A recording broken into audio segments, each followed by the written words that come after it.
Fever 1793, Chapter 13. September 10th, 1793. American ladies require a peculiar mode of education. Dr. Benjamin Rush. Speech to the Young Ladies' Academy of Philadelphia. The mockingbird whistled as I woke with a start. I laid my hand on grandfather's chest. His heart beat like a battle drum. My throat was parched, but the canteen was empty. I set off for the stream, King George fluttering behind me. I hoped grandfather would sleep a while. Pretty Maddie, the creature called. What do you want? I muttered. How could I get grandfather to a doctor? If only I could send word to Eliza, she could arrange for a carriage with a doctor and food and a clean shift. A breeze rattled through the cornfield, lifting the leaves like outstretched arms. King George landed on my shoulder. Tea, Maddie, I need tea. I brushed him off. Hush, you foolish creature, or I'll make a pillow out of you. Mother thought I was safe at Gwynedd, slopping the pigs and hoeing the fields. Would she worry when grandfather didn't return? I kicked a rock down the road.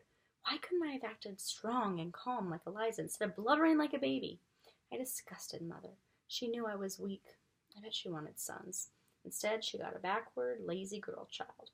I kicked the rock deep into the brambles. I shook my head to rid it of the dark thoughts. I would only consider the good. Mother was surely getting stronger with every hour. Grandfather and I would find a carriage or wagon that would give us a ride to the Ludingtons. When we arrived, we would find a letter from Mother telling us that all was well and we could go home. I took a deep breath. It felt better to think about pleasant things. Matty child, buy me rum. King George landed on a wild goose bush. Go on with you, Fleabag. Find us a pot of porridge or an apple pie. I worked my way around a patch of thistles. The sun burned off the haze and the dew vanished. My stomach rumbled. If only that blasted farmer had left our food hamper. Along with cinnamon buns, Eliza had packed hot cakes and ham, a crock of cherry preserves, another of garlic pickles, and a hard-balled cheese carefully wrapped. I reached the stream, hungry, hot, and tired. With no prying eyes around, I slipped off one of my petticoats and washed it in the water, and hung it on over a willow branch to dry. I waded up to my knees and stood until my toes felt as if they were in a snowbank. What would Nathaniel think if he saw me like this? Would he think me a finer catch than any trout?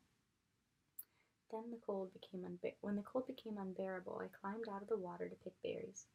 It was hard not to think of our kitchen table with bowls of oyster stew or corn soup, a platter of duck, sweet potatoes, and buttered beans, Indian pudding with molasses or butter, better yet, apple brown Betty with extra sugar on top.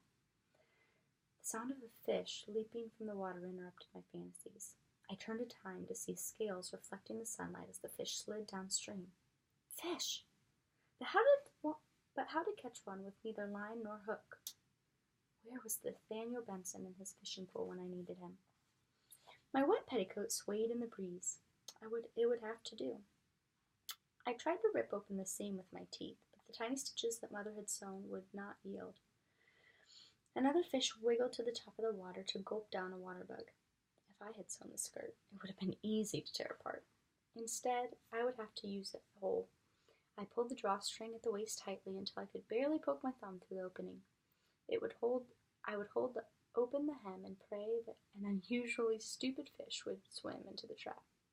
I bet no soldier ever thought of this one, I said, wading back in the water with my improvised net. My feet iced right away, and it was hard to find a comfortable position. I had to bend over at the waist, wave the petticoat in the water to make it float, then stand without moving. I wiggled my toes to bring some feeling back in them. How could my feet be so cold while my head was so hot? A bee buzzed in front of my face. In the distance, I heard a carriage escaping from Philadelphia. Food first, rescue second. I blew the bee away. Where was that stupid parrot? He could be useful and feast on this pest. A fish brushed against my ankle. Come, little fishy, come down, I murmured. My arms shook from the effort of holding the petticoat open. The fish paused at the edge of the net. Just a few more inches. That's it. Keep swimming. The bee landed on my mop cap just above my eyebrows. I concentrated on the fish. You're almost there, my little fried breakfast. Don't stop now. I prepared to close the petticoat and trap the fish inside. 1, 2... Tea, Maddie! King George swooped straight at my head and snatched the beat. The explosion of feathers on my face sent me crashing into the water. I came up sputtering and saw the trout flick his tail and head downstream, where there were no girls with petticoats and no parrots. "I'll roast you!" I shouted at that king, shaking my dripping petticoat in his direction. "Fresh thing," he replied. There was no time to try for another fish. Grandfather was alone and without water. I filled the canteen, scoured the bushes for the last berries, and hurried back. Father's eyes were still clear, but his nose was red and his throat raspy. "Cold," he said. "Cold? Are you cold?" How could he be cold? The sun had nearly dried my wet skirts. He shivered. "Shall I make a fire?" He closed his eyes and nodded. Even the effort of speaking a few sentences had exhausted him. At home, I would borrow a burning twist of paper from a neighbor when all the fires in the house were cold. I couldn't remember the last time I saw a fire started with flint and tinder. I didn't even have flint and tinder. Grandfather shivered and moaned. I washed his face and neck with the damp petticoat that didn't catch fish. It seemed to comfort him. "Is there anything to eat?" I coughed and shook my head. "All we have are these berries, Grandfather." Of course, I forgot. He ate a few. "We need food." I thought about telling him how close I had been to capturing that trout, but I hated to admit the defeat. Grandfather struggled to remove a pouch from his vest. "There must be a farm hereabout. Pay for a meal and the loan of a few blankets." "I can't leave you. You look worse." He held up his hand. "I'll be fine. I'll sit here and watch the wind blow, think about old friends. We need food and blankets. Off with you." The sun was at its highest as I set out on my search. It felt like a bonfire spitting embers on my head. I took the first narrow road that branched off toward the east, sure that it would lead to a farm. The man hoeing a field of potatoes took one look at me and ran off. I followed him to a farmhouse, but the door was locked. "Go away!" shouted a voice inside. "We have children in here. We can't help you if you have the fever." What was wrong with the world? Would I next see birds flying backwards or cows crocheting doilies? I walked on, stopping now and then to cough or rest my legs.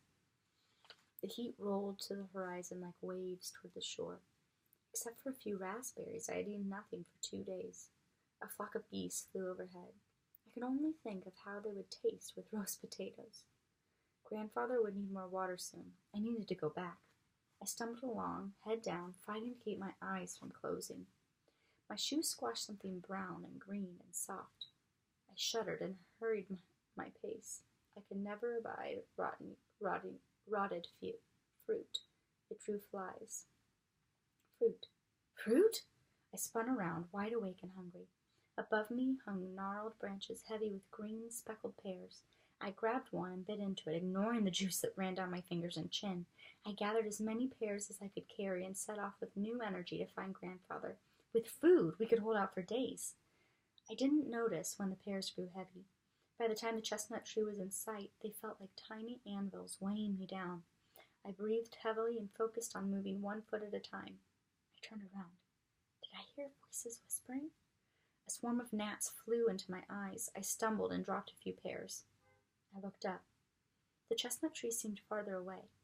I felt like I was sliding backwards. I wasn't walking on a dirt road. I was slipping across the frozen river. The sun wasn't made of fire. It was a monstrous snowball. My teeth clattered together. What was wrong with me? I saw a figure stand under the tree. I tried to call Grandfather's name, but could make no sound. The wind carried a roaring sound. Why was I carrying these rocks? I stumbled. Where was Mother? Where was Eliza? The ballroom? The balloon. I'll be up in a minute. Mother, just let me sleep.